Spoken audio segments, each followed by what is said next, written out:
wabarakatuh. Selamat pagi anak-anak. Bagaimana sih kabarnya hari ini? Alhamdulillah, semoga senantiasa luar biasa. Sebelum memulai kegiatan pembelajaran pada pagi hari ini, alangkah baiknya kita berdoa menurut agama dan kepercayaannya masing-masing. Berdoa, Ibu persilahkan. Berdoa selesai. Nah, untuk pagi hari ini, apakah ada yang tidak hadir anak-anak? Alhamdulillah hadir semua ya. Pada pertemuan minggu lalu kita sudah belajar apa ya? Ada yang masih ingat nggak? Iya, pada minggu lalu kita sudah belajar mengenai materi garis dan sudut. Jadi pada pagi hari ini kita akan belajar mengenai materi segi empat. Khususnya pada materi apa, ada yang tahu? Iya, pada materi persegi dan juga persegi panjang. Adapun tujuan pembelajaran pada pagi hari ini yaitu kita dapat mengetahui sifat-sifat dari persegi maupun persegi panjang. Selain itu kita juga dapat menghitung nilai luas dan juga keliling dari persegi dan persegi empat. Pada pembelajaran ini kita akan menggunakan pembelajaran berbasis etnomatematika yaitu pada Candi Ngawen. Nah, untuk anak-anak silahkan bisa memperhatikan materi yang nanti Ibu akan jelaskan ya. Ya, seperti yang sudah Ibu katakan di awal bahwa kita akan belajar mengenai materi segi empat, yaitu pada persegi dan juga persegi panjang, berbasis etnomatematika pada Candi Ngawen. Nah, kenapa Candi Ngawen ya? Gitu kan pastinya. Nah, di sini apakah anak-anak tahu apa itu Candi Ngawen? Disimpan dulu ya jawabannya. Kemudian yang kedua, sebenarnya itu ada hubungan apa sih antara Candi Ngawen dengan matematika? Begitu. Nah, Candi Ngawen itu sebuah candi yang terletak di Desa Ngawen, Kecamatan Muntilan, Kabupaten Magelang, Jawa Tengah.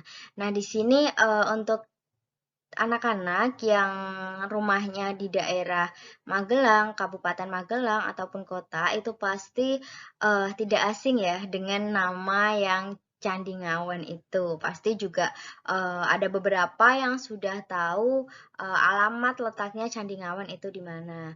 Nah, berhubung di Magelang itu banyak sekali candi yang berlatar belakang Buddha dan juga Hindu. Jadi pada Candi Ngawen ini itu berlatar belakang agama Buddha. Nah, hal ini itu dibuktikan dengan adanya dua temuan arca. Yang pertama ada arca Dayani Buddha Ratna Sambawa di Candi 2.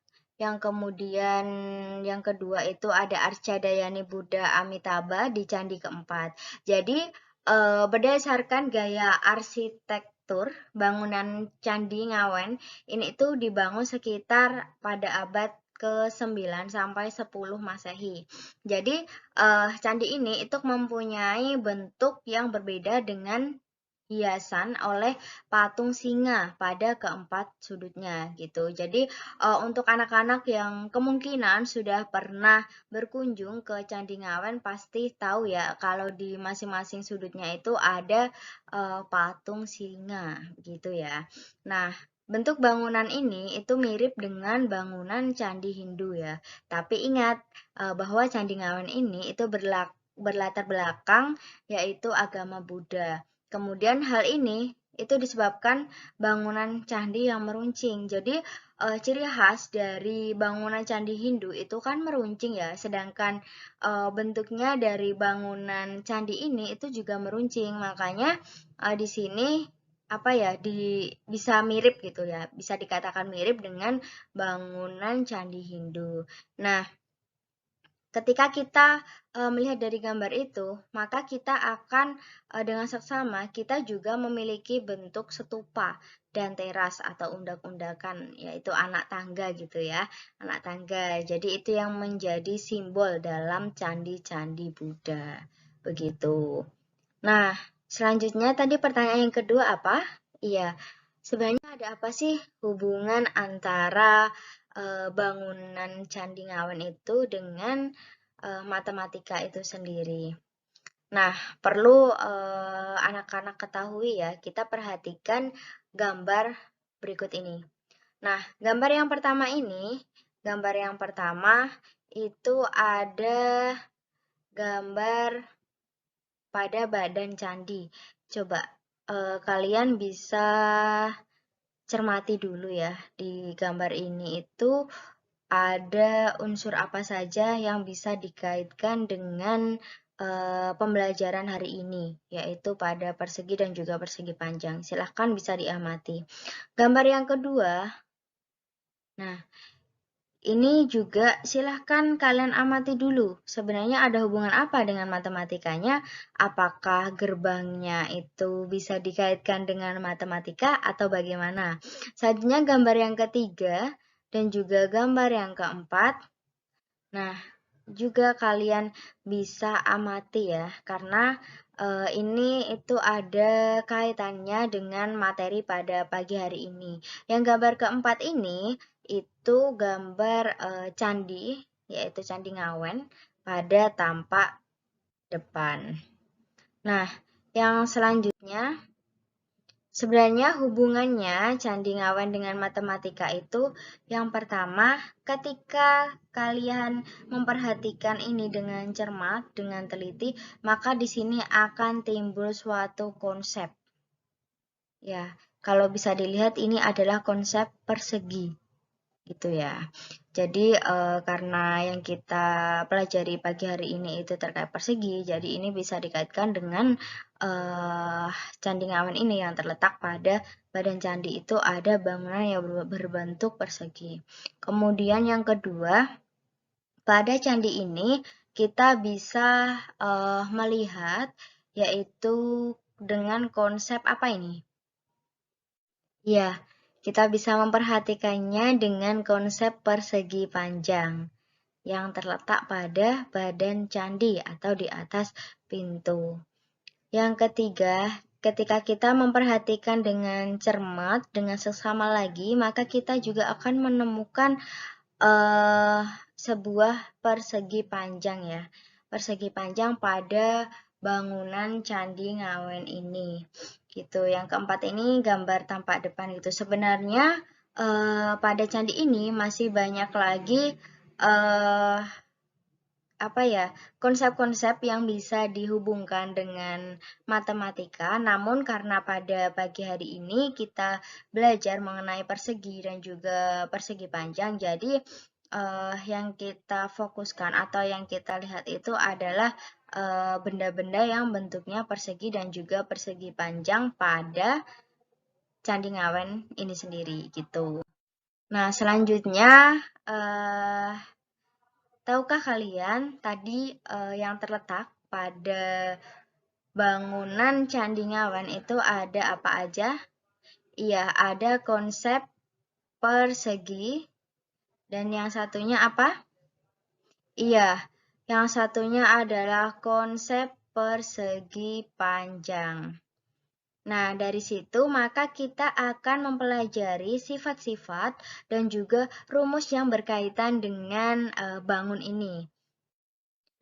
Oke, yang pertama kita akan belajar mengenai persegi, yaitu ada sifat-sifat dan juga rumus. Yang pertama kita belajar mengenai sifat-sifatnya terlebih dahulu, yaitu memiliki 4 buah sumbu simetri dan simetri putar tingkat 4. Yang kedua, dapat menempati bingkainya dengan 8 cara. Yang ketiga, keempat sisinya itu sama panjang. Artinya, sisi AB ini itu sama dengan sisi BC, sama dengan sisi CD, sama dengan sisi AD. Yang selanjutnya yaitu sisi-sisi yang berhadapan sejajar. Artinya apa? Sisi AB ini yang terletak di garis bawah ini itu sejajar dengan sisi CD yang berada di atasnya. Dan BC itu akan sejajar dengan garis AD atau DA.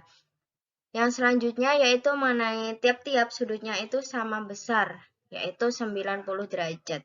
Jadi di setiap sudut pada bangun persegi itu besarnya 90 derajat. Di sudut A 90 derajat, di sudut B 90 derajat, sudut C 90 derajat, dan sudut D itu 90 derajat. Yang selanjutnya, di dalam persegi itu diagonal-diagonalnya sama panjang. Dimana ketika kita melihat pada bangun ini, itu ada sebuah garis, ada dua buah garis ya, yang ditarik dari titik sudut ke titik sudut yang lainnya, yaitu ada garis BD dan juga AC. Nah, ini nantinya untuk panjangnya itu sama. Nah, yang selanjutnya yaitu diagonal-diagonalnya itu saling berpotongan tegak lurus dan membagi dua sama panjang. Nah, maka di sini kita bisa melihat ya, garis yang AO ini itu sama dengan garis OC, sama dengan garis BO, dan juga sama dengan garis OD. Nah, untuk rumus pada bangun persegi ini, kita bisa mencari luasnya. Untuk mencari luas yaitu rumusnya L sama dengan sisi kali sisi. Nah, sisinya itu bisa sisi AB dikali sisi BC atau sisi AD dikali sisi DC. Karena karena panjangnya setiap sisinya itu sama, jadi rumus luasnya itu sisi kali sisi. Kemudian untuk kelilingnya yaitu 4 kali sisi. Artinya apa? Setiap sisinya ini misalkan panjangnya 3, maka untuk mencari kelilingnya adalah 4 dikali 3, ada 12. Begitu ya. Yang kedua, kita akan belajar mengenai persegi panjang. Kita juga akan belajar mengenai sifat-sifat dan juga rumusnya, bahwa di sini sifat-sifat persegi panjang itu yang pertama memiliki dua buah sumbu simetri dan simetri putar tingkat 2. Yang kedua, dapat menempati bingkainya dengan 4 cara. Kalau tadi yang persegi itu 8 cara, maka yang persegi panjang itu adalah 4 cara. Yang ketiga, sisi yang berhadapan itu sama panjang. Jadi di sini untuk sisi yang sama panjang itu adalah AB sama dengan DC ini karena berhadapan. Kemudian AD ini akan sama panjang dengan BC karena berhadapan. Selanjutnya, sisi yang berhadapan itu sejajar ya. Nah, di sini AB itu sejajar dengan DC, kemudian AD itu sejajar dengan BC gitu ya. Dan untuk tiap-tiap sudutnya itu sama seperti konsep pada bangun persegi, yaitu 90 derajat. Nah, diagonal-diagonalnya itu juga sama panjang. Di sini diagonal AC ini itu sama panjang dengan diagonal BD. Nah, yang terakhir, diagonal-diagonal saling berpotongan dan membagi dua sama panjang. Nah, di sini AO itu sama dengan OC, sama dengan BO, sama dengan OD gitu ya. Jadi ada beberapa sifat-sifat pada persegi panjang ini yang sama dengan sifat-sifat pada bangun persegi. Nah, di sini kita juga bisa menemukan rumusnya, yaitu yang pertama luas. Jika bangun ini merupakan bangun persegi panjang, maka luasnya itu adalah panjang kali lebar, di mana panjangnya itu adalah sisi yang terpanjang dan lebarnya itu adalah sisi yang terpendek. Begitu ya, jangan sampai kebalik. Kemudian selanjutnya kita juga dapat mencari keliling dari persegi panjang ini. Untuk kelilingnya ada rumusnya yaitu K sama dengan 2 dikali P ditambah L. Nah, P-nya itu panjang dan juga L-nya itu lebar. P tadi apa? Iya, P tadi adalah sisi yang terpanjang dan lebarnya tadi apa? Ya, lebar adalah sisi yang terpendek. Jadi nanti untuk mencarinya panjang tambah lebar itu ditambahkan dulu kemudian dikalikan 2. Begitu ya anak-anak. Apakah bisa dipahami atau ada yang ingin ditanyakan ke Ibu? Ya, belum ada ya. Nah, jadi pada pembelajaran pagi hari ini itu bisa disimpulkan bahwa rumus dari bangun persegi luasnya yaitu sisi kali sisi, kemudian kelilingnya 4 kali sisi, untuk persegi panjangnya yaitu luasnya panjang kali lebar, sedangkan kelilingnya adalah 2 kali panjang ditambah lebar. Nah, selanjutnya, karena pemaparan Ibu pada pagi hari ini sudah selesai, silahkan anak-anak bisa membuka LKPD yang sudah Ibu share di WhatsApp grup. Silahkan dibuka, dikerjakan. Untuk pertemuan minggu depan, karena kita ada jadwal PTM, silahkan bisa dikumpulkan gitu ya. Pada pembelajaran minggu depan kita akan belajar mengenai segi 4 lagi, yaitu pada trapesium dan juga jajar ginjang. Nah, mungkin itu yang dapat Ibu sampaikan. Jangan lupa belajar.